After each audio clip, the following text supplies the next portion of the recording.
মহিলারা নামাজে সালাম ফিরিয়ে একটি ছোট্ট দোয়া 7 বার পড়লে সংসারের সকল প্রয়োজন আল্লাহ পূরণ করে দিবেন। মনে রাখবেন, আমাদের মা বোনরা যারা আছেন তারা অনেকেই কিন্তু সংসারের ভিতরে সুখ চান, শান্তি চান, এবং বিশেষ করে অনেক সময় স্বামীর অবস্থা খুব ভালো থাকে না।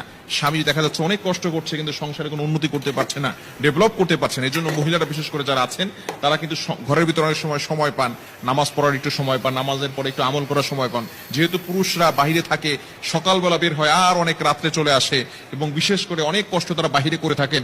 বিশেষ করে পুরুষরাও যদি পারেন এই আমলটি করবেন। 5 ওয়াক্ত নামাজ আপনাকে মাস্ট বি পড়তেই হবে।